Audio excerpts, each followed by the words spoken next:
Assalamualaikum warahmatullahi wabarakatuh. Perkenalkan, nama saya Danu Hasanah dengan nomor pokok mahasiswa 102200083, kelas C2 akuntansi. Saya mahasiswa STANBI Bandung Business School. Di sini saya akan mewawancara salah satu pengusaha yang menginspirasi kita. Beliau adalah Ibu Sri Mulyani, pengusaha di bengkel las. Mari kita simak petikan wawancaranya. Apakah boleh tahu Ibu siapa, apa usahanya? Usahanya bergerak di bidang jasa, yaitu di bengkel las yang berdiri dari sejak sebelum tahun 2000-an lah. Boleh tahu di mana alamatnya, Bu? Alamatnya di Jalan Cikoneng, RT 2 RW 7, Desa Bojongsoang, Kecamatan Bojongsoang, Kabupaten Bandung. Berapa karyawan saat merintis sampai sekarang? Kalau misalkan awal merintis itu belum ada karyawan ya, dikerjakan oleh sendiri. Terus kalau setelah beberapa tahun kemudian mulai berkembang lalu mulai maju, alhamdulillah memiliki karyawan sebanyak 3 orang. Usaha sendiri atau kerjasama? Kalau usahanya itu kan awalnya milik orang tua, nah dilanjutkan oleh saya. Mengapa tertarik dengan bidang usaha ini? Kalau misalkan ditanya kenapa tertarik, yang pertama emang saya menyukai dunia perbengkelan. Nah, dari sana saya berpikir untuk melanjutkan usaha keluarga saya, ya dari orang tua saya. Itu kan kalau misalkan ditanya kenapa dan bagaimana, ya memang kan orang tua mempercayainya ke saya gitu. Kalau boleh tahu kira-kira berapa modal awalnya? Kalau masalah modal awal sih saya nggak tahu ya, itu mah yang lebih tahunya orang tua saya gitu. Dari jam berapa sampai dengan jam berapa? Jam operasionalnya berarti ya? Iya. Untuk jam operasional sebenarnya itu tergantung karyawannya ya. Kadang jam 8, kadang juga bisa jam 9 sampai jam 5 sore. Oke. Langkah apa saja yang dilakukan untuk menarik pelanggan? Untuk menarik pelanggan itu kita awalnya berdiri itu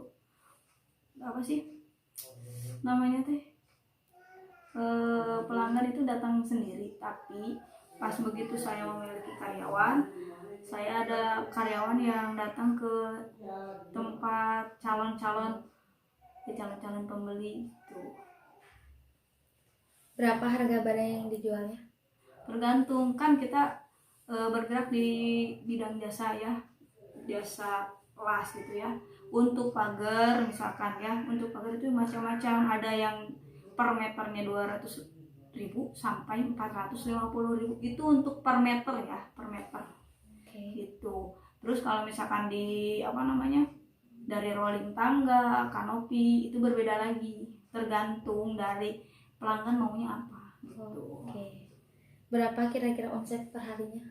Kalau misalnya ditanya omset per hari itu nggak tentu ya di kita, soalnya kan untuk pengerjaannya juga nggak cukup waktu sehari, kadang bisa 3 hari sekali, kadang seminggu untuk pengerjaannya. Jadi kalau misalnya omset per hari itu nggak ada batasannya, maksud bukan ada batasan ya, nggak tentu lah intinya seperti itu. Berapa persen keuntungan yang didapat untuk setiap barang? Keuntungan dari setiap barang itu sih sebenarnya rahasia ya. Jadi kita nggak mempublishnya. Mungkin ya lumayan lah ya untuk gaji karyawan dan untuk makan keluarga saya gitu. Oke. Apa kelebihan produk yang terjual dengan produk lain? Kalau produk yang kita jual itu bisa dilihat dari bahannya ya, kualitas bahan. Kita ngasihnya bahan yang terbaik, tergantung dari harga per meter yang tadi. Kalau misalkan 250.000 nih ya, itu bahan yang digunakannya bisa berbeda sama yang 450.000 per meter. Jadi untuk kualitas itu kembali lagi kepada harga ya di kita gitu. Untuk kelebihannya ya emang lebih bagus yang mahal, karena harga tidak membohongi kualitas. Gitu. Apa motivasinya dan bagaimana sejarahnya sampai bisa berdiri? Untuk motivasinya ya mungkin saya termotivasi dari orang tua saya, apalagi orang tua saya mengamanatkan untuk melanjutkan usaha ini. Eh, karena kan ya apa, kakak-kakak saya itu kan bukan tidak mau mengelola bisnis bapak saya gitu. Nah, jadi untuk motivasi awal saya itu ya kembali lagi kepada orang tua saya. Orang tua saya memotivasinya karena menurut beliau saya yang apa ya mampu seperti itu.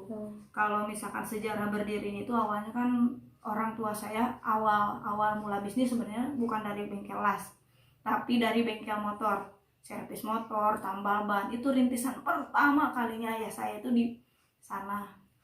Nah, kenapa bisa berdiri seperti ini? Karena memang kegigihan orang tua saya ya. Orang tua saya gigih untuk membangunnya. Pertama dari bengkel motor mungkin bosen, kembali lagi ke bengkel las, mulai merintisnya bengkel las. Bengkel las merintis tahun berapa ya? Pokoknya sebelum tahun 2000-an lah itu. Dari tahun 2000-an didirikannya sendiri, pakai bahan-bahan seadanya, alat-alat seadanya, bikinan sendiri itu ya. Kan sekarang mah mesin-mesin las itu kan udah ada ya di perusahaannya. Ada yang bikin gitu ya. Nah, dulu orang tua saya bikin dari aki-aki yang besar. Gak tau lah, pokoknya seperti itulah sejarahnya. Banyak sih kalau diceritain nggak akan beres 1 jam 2 jam mungkin ya. Sejarahnya mah intinya orang tua saya emang bukan dari bengkel las tapi dari bengkel motor dulu. Habis dari bengkel motor maju ke bengkel las tuh, dan alhamdulillah sampai sekarang masih di bengkel las, dan mungkin kayaknya mau nambah lagi ke apa namanya, borong bangunan kayaknya. Gitu. Mudah-mudahan, minta doanya ya. Amin. Apa saja kendala yang dihadapinya? Kalau kendala itu pasti ya, setiap perusahaan, setiap yang bekerja di bidang usaha itu pasti ada kendalanya. Pasti itu ya. Untuk masalah kendala, pertama kalau di saya ya, persaingan mulai ketat sekarang ya, mulai banyak bengkel-bengkel las yang berdiri di sekitaran daerah saya. Terutama ya banyak dari yang luar itu buka perusahaan yang sama, itu kan udah memasuki saingan ya. Itu kalau misalkan kita tidak bisa mempertahankan kualitas, otomatis bisa tergeser sama mereka. Iya. Apalagi kalau misalkan nggak ada yang apa sih istilahnya, karyawan yang di kita sebutnya ngorder ya, yang ngorder, yang narik pelanggan, yang nawarin barang kita ke pelanggan, itu pasti tergeser sama orang-orang lain gitu. Kendalanya di sana, persaingan sama apa, bahan-bahan yang akan dipakai. Kalau misalkan dari sana bahan-bahannya naik dari sananya, terus kita harga jual harus tetap segitu, itu pasti ya menjadi kendala bagi kita.